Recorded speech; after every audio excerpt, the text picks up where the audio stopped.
Salut tout le monde, parlons de la crise qui continue en Haïti. Actuellement, les gangs contrôlent une grande partie du pays, y compris la zone métropolitaine de Port-au-Prince, une bonne partie du Bas-Artibonite et Mirebalais, la capitale du Bas-Plateau central.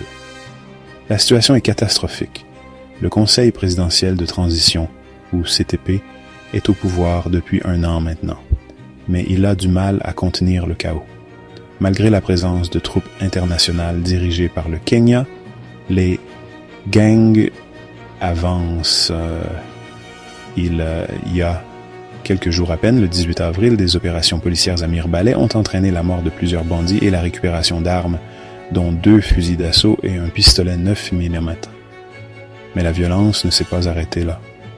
Le 22 avril, à Port-au-Prince, une opération policière à Paco a permis la saisie d'un AR-15 et a blessé plusieurs bandits.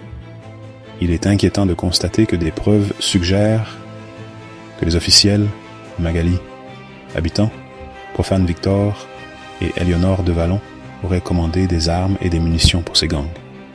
Et comme si cela ne suffisait pas, le gang de Canaan a récemment saisi Radio Panic FM à Mirebalais, la renommant Radio Taliban FM.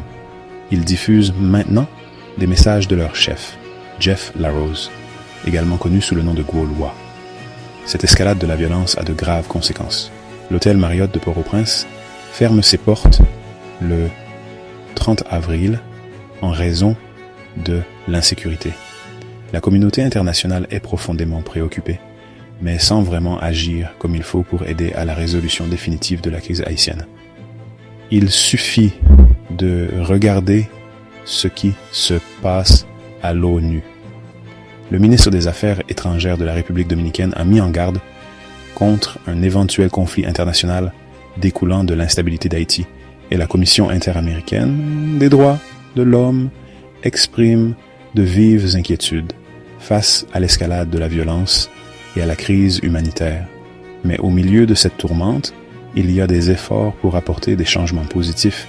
Le ministère de la Jeunesse, des Sports et de l'Action civique se concentre sur la revitalisation des directions départementales, les promotions du personnel, la formation, le soutien logistique et l'organisation des Jeux d'été et des Jeux scolaires de 2025. C'est une situation complexe et déchirante dont on ne voit encore l'issue. Le peuple haïtien est pris entre 2 feux dans cette lutte de pouvoir et le monde entier observe. Restez informés, restez compatissants et espérons une résolution qui ramènera la paix et la stabilité en Haïti. Merci d'avoir regardé. Si vous avez trouvé cette vidéo informative, n'oubliez pas de l'aimer, de la partager et de vous abonner à Jean-Robert, Jean-Noël TV pour plus de mises à jour. Soyez prudents.